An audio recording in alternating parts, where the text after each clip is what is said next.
ir a desayunar y no quiero abusar de su tiempo, ¿ok? El día de hoy, amablemente, la empresa Plato Express me autorizó dar esta presentación sobre un tema que yo considero que les va a ser de mucha utilidad para el servicio. Este tema lo estoy eligiendo en función a lo que he visto en estos meses que he trabajado con ustedes. Creo que les puede ayudar y espero que les ayude. Y antes de comenzar, también quiero decirles que les agradezco mucho y de todo corazón que en estos meses que he estado aquí me hayan recibido tan amablemente como lo han hecho, me hayan apoyado, me hayan guiado en mi formación académica y que me hayan permitido compartir con ustedes la maravilla del trabajo que hacen todos los días. Así que muchísimas gracias, les agradezco mucho a todos. Bien, vamos a apurarnos.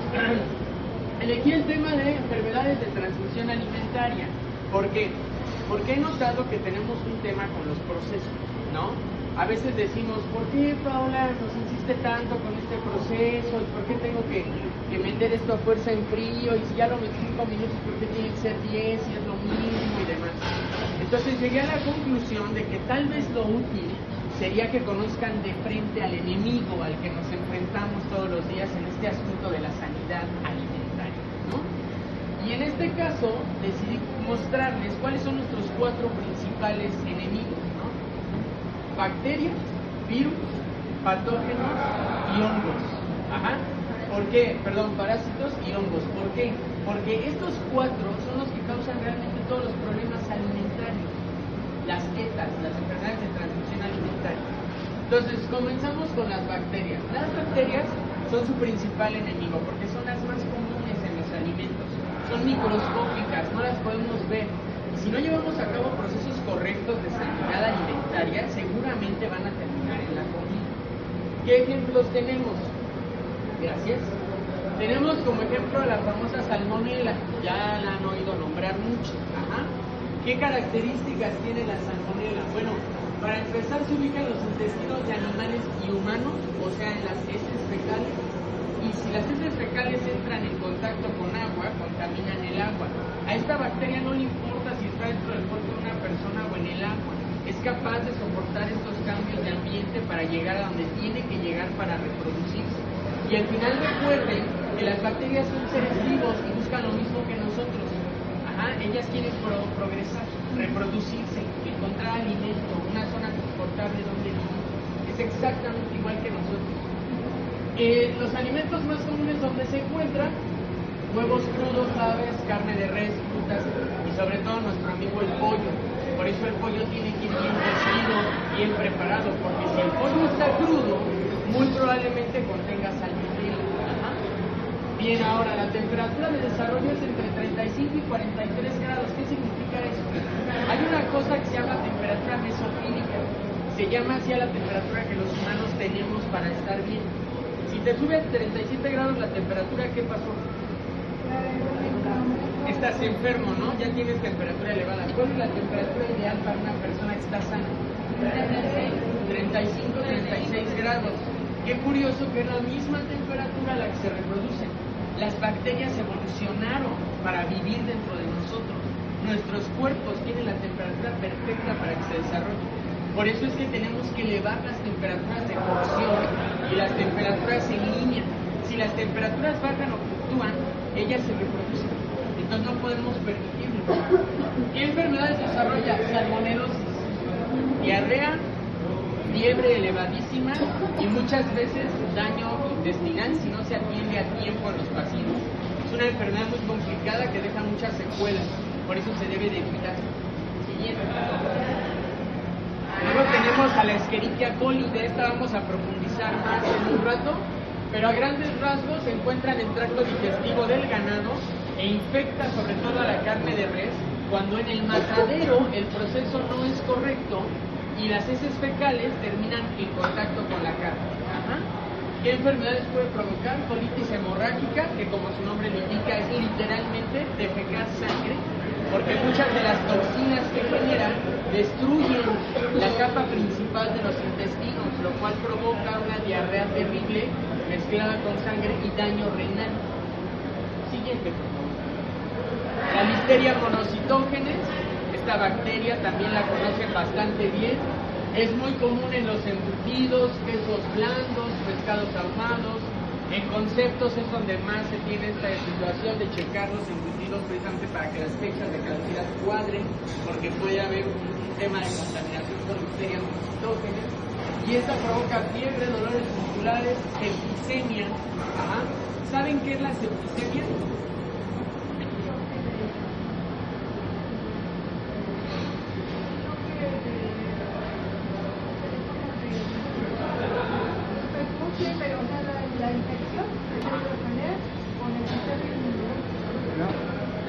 No.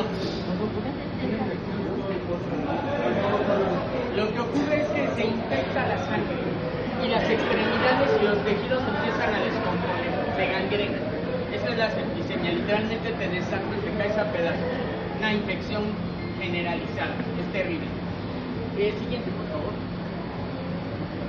Bien, ¿qué casos documentados hay? Porque eso es algo importante. Siempre les enseñan este tipo de cosas y ustedes dicen, no, pues sí, pero esto es real, esto pasa en la vida real, hay problemas a nivel de restaurantes con esto, sí.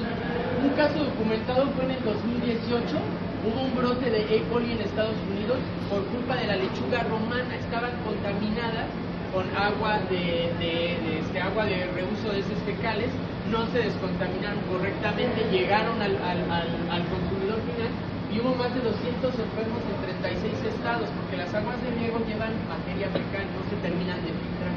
Por eso nunca beban aguas de riego. Siguiente, por favor. Pasamos con los virus. Los virus son diferentes a las bacterias. Los virus, para empezar, no hay un consenso de si son seres vivos o seres no vivos, porque solo son pequeñas cápsulas de ADN y ARN que se reproducen dentro del organismo causando daños en las células, como es el caso del VIH. El VIH destruye los glóbulos blancos para poderse reproducir, pero en sí no los consideramos como tal seres vivos porque no cumplen ciertas características que los seres vivos cumplen. Por eso son más peligrosos, porque se reproducen rápidamente y no hay como forma de eliminarlos. Para las otras hay antibióticos, para los virus los retrovirales no son al 100% efectivos, por eso hay que vacunarse cada año contra la gripa y por eso no hay cura para el VIH. Siguiente, por favor. Los más conocidos en alimentos, norovirus, este se encuentra en moluscos y hojas vegetales de hoja verde, como es la espinaca, la lechuga, la rúcula. Esta en particular viene de heces y vómito de personas que estén infectadas y genera gastroenteritis viral, que genera vómitos explosivos y diarreas explosivas, daña el sistema digestivo y puede generar consecuencias a largo plazo. Dato importante, resistente al frío y al calor moderado, 60 grados. Entonces, vayan viendo las temperaturas, porque como podrán ver, algunas sobreviven a temperaturas que otras no. Y eso es un problema para quien se dedica a alimentos. Porque, por ejemplo, este amiguito sí resiste el frío en calor moderado, o sea, sus 60 grados de la línea le hacen lo que el viento a Juan. Entonces puede haber contaminación por eso. Entonces hay que tener cuidado con eso. Siguiente, por favor. Hepatitis A. Este, por ejemplo, también lo conocen bien, mariscos crudos, ensaladas, frutas frescas, y lo más importante de todo es estable a temperatura ambiente y congelación. O sea, a este cuate no le importa que congeles el alimento, sobrevive a congelación. Por eso es tan importante evitar que lleguen al alimento, porque a veces ni manteniendo la seguridad alimentaria garantizas que el alimento esté inmune de este tipo de virus. ¿Qué genera? Hepatitis A, que provoca ictericia, piel amarilla, ojos amarillos, orina oscura, fatiga y fiebre. ¿Por qué creen que causa esos síntomas? Porque daña el hígado. Entonces, una hepatitis A genera que la persona tenga daño en el hígado y que probablemente dependa de medicamentos el resto de su vida. La calidad de vida baja terriblemente cuando tienes esta enfermedad. Siguiente, por favor. Bien, tenemos los rotavirus.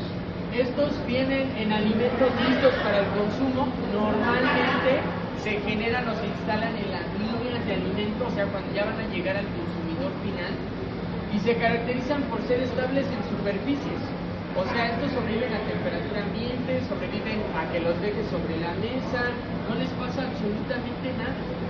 Y generan gastroenteritis, que pues si la conocen, es esta conocida enfermedad que te da esta diarrea mortal de 5 días con deshidratación deshidratación, a veces deja daños, a veces no, pero pues lo ideal es evitarla porque esta es la que más causa quejas de los comensales en líneas de alimentación. Siguiente, por favor. Un caso documentado, un brote de hepatitis A en la cadena Chin-Chin de Estados Unidos en el 2003. Esto fue ocasionado por cebollas verdes que estaban contaminadas, no fueron bien lavadas, llegaron a los comensales y provocaron que 600 personas se enfermaran de hepatitis A. Siguiente, por favor. Hongos. Siguiente, por favor. El problema con los hongos es que los hongos no son el problema en sí, sino que los hongos generan toxinas micóticas o micotoxinas, palabra que viene de mico, hongo. ¿Y cuál es el problema de las micotoxinas? Que las micotoxinas son lo que realmente te enferma, no el hongo en sí. Si ustedes están en casa, tienen una naranja que ya tiene hongo y dicen, nada más le quito ese pedacito y me la como, no, porque ya toda la fruta está infectada por las micotoxinas. Lo mismo que las tortillas, el pan, cualquier cosa que ustedes vean que ya tiene un hongo de un lado, ya valió. La micotoxina ya está por todos lados, hay que desecharlo. En este caso, un ejemplo es el Aspergillus flavus, lo ubican, si se fijan en la foto lo han visto, cuando dejas una salsa descubierta, una sopa mucho tiempo y empiezas a ver estas borlas encima, esas son formaciones bacterianas de hongos, en este caso Aspergillus flavus. Se reproduce entre 25 y 40 grados centígrados, muy amplia la reproducción, como podrán ver la refrigeración no le hace gran cosa, por eso muchas veces metes alimentos en tu refri, lo sacas y está todo lleno de hongos. Y genera aflatoxicosis, que es daño hepático agudo, y a largo plazo la toxina, si no se atiende, y mucha gente no se da cuenta que la trae, genera cáncer de hígado. Y va, o sea, normalmente es un cáncer terminal. Siguiente, por favor. Esta es la Claviceas purpúrea. Este es un caso muy interesante que les puse como ejemplo para que se den una idea de cómo nos tratan los microorganismos a lo largo de la historia. El Claviceas purpúrea es un hongo que difícilmente ustedes se van a encontrar en la actualidad. Es el equivalente al huitlacoche del maíz, pero este crece en el hongo. La diferencia es que lo que causa es ergotismo, alucinaciones, convulsiones y gangrena en extremidades. ¿Por qué se los puse como ejemplo? Ahí les va. ¿Han oído el caso de las brujas de Salem? Ok. Hoy en día hay antropólogos, biólogos que han determinado que una de las posibles causas de ese caso fue este amigo. ¿Por qué? Porque la gente consumía pan con el virus, con el Claviceas purpúrea, con el hongo. No limpiaban el trigo antes de procesarlo, sobre todo para las personas de clases bajas. Y si había sequías, lluvias torrenciales o la cosecha de trigo no era lo suficientemente buena, pues había que ocupar lo que hubiera y muchas veces preparaban el pan con todo y el hongo. La diferencia es que a diferencia del huitlacoche, que es bien sabroso en las quesadillas, este te causa literalmente alucinaciones. ¿Por qué? Porque el ergotismo se ocasiona por el ácido lisérgico. ¿Saben qué es el ácido lisérgico? LSD. En pocas palabras, todos andaban en el viaje en el pueblo. Por eso veían brujas y hablaban con el diablo. Y de repente, investiguen los discursos, tenían confusiones y danzaban sobre las piedras. Hay como muchos científicos piensan hoy en día que una posible causa haya sido que estaban drogados durante el periodo de las suicidas. Y por último, bueno, la gangrena en extremidades es lo que se conoce como el fuego de San Antelmo. En esa época era muy común por la fuerte influencia religiosa y la falta de ciencia, pensar que las personas que tenían las piernas como quemadas era porque habían ido al infierno o habían hecho pacto con el diablo. Y como había una persona llamada San Anselmo que narraba que había ido al infierno y regresado, se decía que si veías a alguien así era porque había ido al infierno. Hoy en día sabemos que no, era por el ergotismo, se estaban gangrenando las piernas y ellos lo confundían con que habían ido al infierno y habían regresado. Esa es la importancia también de notar la bendita época en la que vivimos. Hoy en día sabemos todo esto gracias a la ciencia. Podemos evitar que nos pase, pero en esa época te gangrenabas en vida y nadie sabía qué estaba pasando. Siguiente, por favor. Penicillinus expansum, este también es un viejo amigo de ustedes, lo han visto en frutas, en maíz, en tortillas, en pan, crece entre 20 y 25 grados y genera intoxicación por patulina que puede generar edema y trastornos gástricos. Entonces, como les decía, si tiene hongo, bye, ya no sirve. Siguiente, por favor.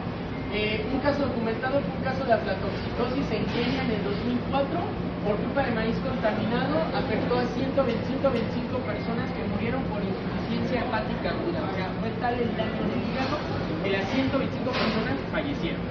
Siguiente, por favor. Pasamos a los parásitos. Parásito más conocido.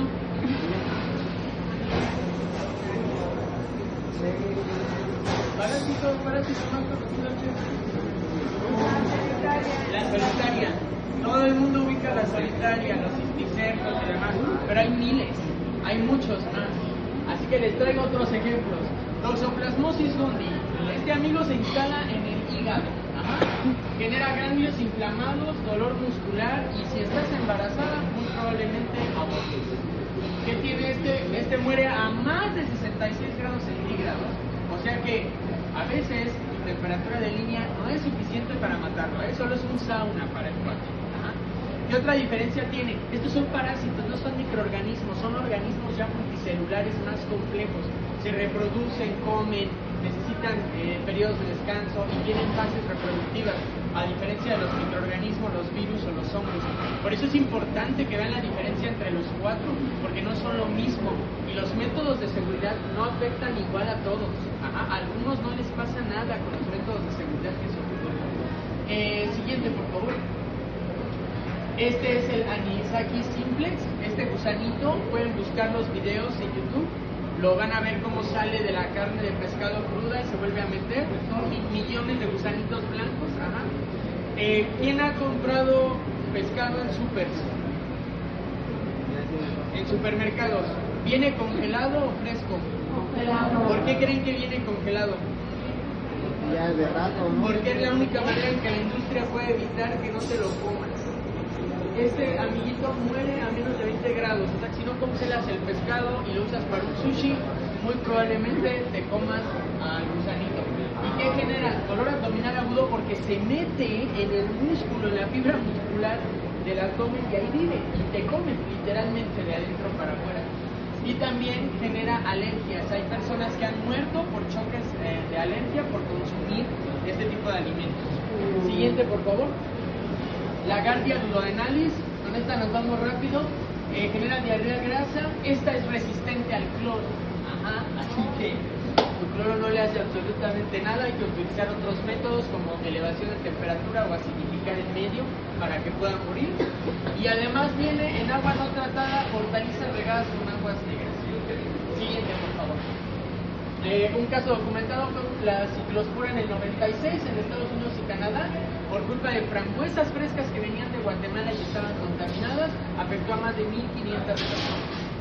Siguiente, por favor. Ya para cerrar, y esta es la parte más importante, les voy a hablar del caso de Jack in the Box. Escogí este caso porque es la industria alimentaria en la que ustedes trabajan y todo lo que acaban de ver ahora lo van a ver aplicado. Siguiente, por favor. ¿Qué ocurre? Jack in the Box es una cadena de hamburguesas que era muy famosa, le competía a McDonald's. En 1993 tiene la gracia de sacar una promoción, la Monster Burger, una hamburguesa de este tamaño, deliciosa, gruesa y costaba solamente 99 centavos. Una ganga. ¿Qué pasó entonces? Todos los Jack in the Box se empezaron a llenar de gente que quería la promoción. Una hamburguesa de ese tamaño por 99 centavos, quiero. Y les iba muy bien, la venta estaba excelente, pero ¿qué ocurrió? Esto provocó un ahorro de tiempo fatal, porque la gente que estaba cocinando y la gente que estaba vendiendo tenía que vender más, ya saben, hay que vender. Entonces se descuidó la parte sanitaria. Ajá. Y muchas de las carnes que se vendieron no llegaron a un término de cocción adecuado. ¿Qué ocasionó esto entonces? Bueno, el patógeno involucrado es la Escherichia coli 157. Hasta entonces desconocida por el hombre, sabían que estaba, pero no se consideraba un patógeno letal. ¿Saben qué hace esa cosa? Genera una sustancia llamada toxina Shiga, que literalmente te destruye los intestinos y los riñones. Bien, el brote inicia en el 93, de Washington en adelante, se extiende por 4 estados y terminan 732 personas infectadas por este amiguito. La sigue, por favor. ¿Qué pasa entonces? A raíz de esto se considera la Escherichia coli 157 como un patógeno letal y se puede detener la carne si hay presencia de esta bacteria. Ajá. Se implementa obligatoriamente el HACCP que ustedes ocupan todos los días en la norma 251 que ocupan aquí. se instauró en alimentos por este caso, así de grave fue. Y las familias de las víctimas formaron una organización, Stop Poverty Lights, que sirve precisamente para recrudecer y endurecer las reglas y las normas y las leyes sobre producción de alimentos a consumidor final. Siguiente, por favor. ¿Qué ocurre? Hubo dos problemas. El primer problema ocurrió en el matadero y el segundo en el restaurante, que es el que nos importa. En el matadero, cuando la FDA investigó, había 6 mataderos implicados, 5 en Estados Unidos y 1 en Canadá, todos pertenecían a la misma empresa, Bonds, que era la que suministraba la carne a Jack in the Box. Lo que ocurrió fue que la bacteria entró en contacto con la carne. ¿Por qué? Porque en el matadero, al matar, a sacrificar a las vacas, se mezcló las heces fecales con la carne. Es decir, no se mató correctamente al animal ni se cuarteó correctamente y las heces fecales terminaron en contacto con la carne. Entonces ya iban infectadas. El otro problema fue que el proveedor fue negligente, porque ellos detectaron que había E. coli presente en su carne y no se lo informaron a Jack in the Box cuando le entregaron los alimentos. Porque por ley no era obligatorio marcarlo como algo peligroso, así que se las vendieron igual. Y en el restaurante hubo otro problema. En ese momento, la ley federal establecía 68 grados centígrados para la carne, pero la ley federal te permitía calentar la carne a 60 grados. Ahorrabas tiempo y ahorrabas gas, y la empresa se fue por 60 grados. Entonces, ¿qué ocurrió? Esos 8 grados de diferencia hicieron un relajo. Y desafortunadamente el tamaño de la hamburguesa requería mayor tiempo en la plancha para garantizar que eliminara la bacteria. El centro de la carne no llegaba ni a 60 grados. Y así las estaban vendiendo porque había que vender. Siguiente, por favor. ¿Qué pasó entonces? 732 personas infectadas en Washington, Idaho, California y Nevada. 178 hospitalizadas en coma y con diálisis por más de 5 meses. De estas 56 casos terminaron con SUH, síndrome úrico hemolítico, que literalmente es un daño renal masivo, y técnicamente todos ellos eran niños.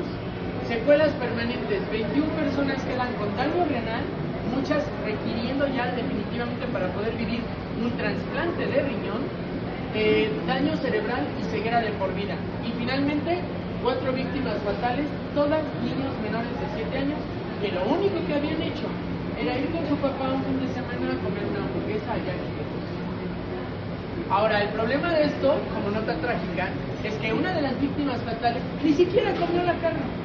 Se contagió por un niño que la había comido en la guardería donde jugaba. O sea, una víctima de daño colateral, porque ni siquiera consumió directamente la carne, sino fue una infección posterior. Siguiente, por favor. ¿Cuáles fueron las consecuencias económicas para la empresa? El brote llevó a la quiebra Foodmaker Inc., que era la empresa filial de Jack in the Box.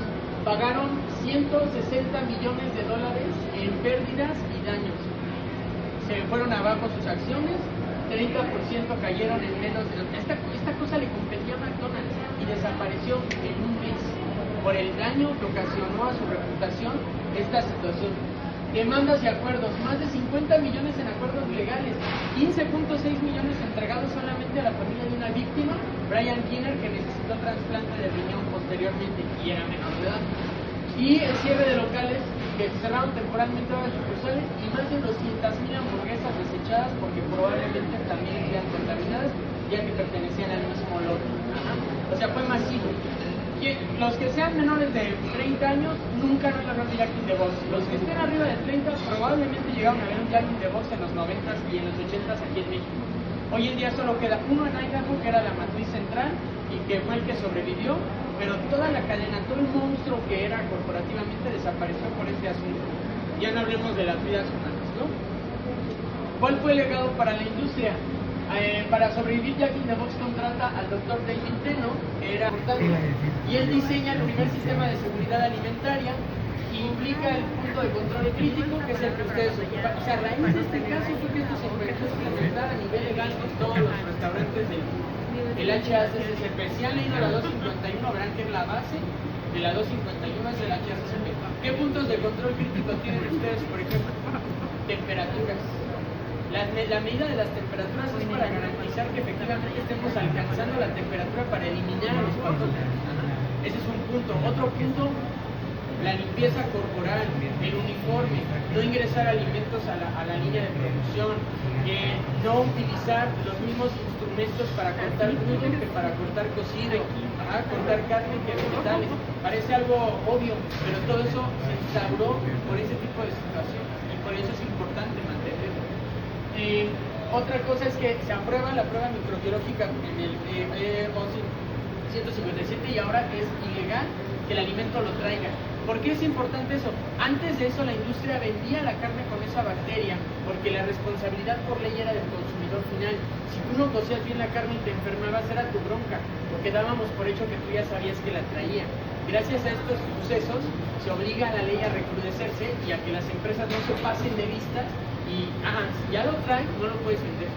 Oye, pero es que lo siento, no lo puedes vender, entonces mejora tus procesos para matar al animal y separar la carne. Mejora o sea, esto obliga a que toda la cadena industrial mejore sus procesos. Y les va porque este caso me pareció importante para ustedes.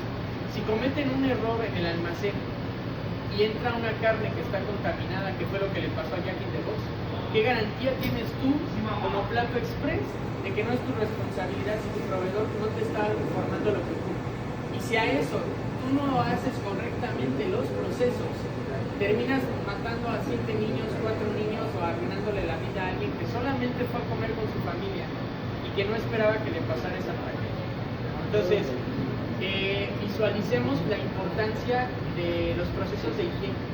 Quiero cerrar diciéndoles que sé que es un fastidio cuando estás produciendo, cuando estás haciendo sándwich, cuando te está hablando el jefe, cuando tienes que llenar la hojita y llega Pau y, a ver, voy a checar temperatura, a ver, tu pantalón está mal puesto y todo. Yo sé que es un fastidio, pero ¿saben por qué es importante? Por esto. Porque un doctor se equivoca en una cirugía y mata a una persona. Si ustedes se equivocan, pueden contaminar a 3,000 personas. Entonces, es un riesgo mayor el que nosotros llevamos. Y hacen un trabajo fantástico. Simplemente mantengan esa línea de entender por qué lo hacen. Es que sientan que es un fastidio, que por qué. Acuérdense que en sus manos está la felicidad y la tranquilidad de un montón de gente que lo único que quiere es comer, nutrirse y llegar a su casa, ¿no? Y ustedes lo hacen fantásticamente bien. La verdad, les agradezco mucho que me hayan recibido en estos meses. Pero no olviden la importancia de esos procesos, ¿vale? Y pues, de mi parte, eso es todo. Les agradezco mucho la atención.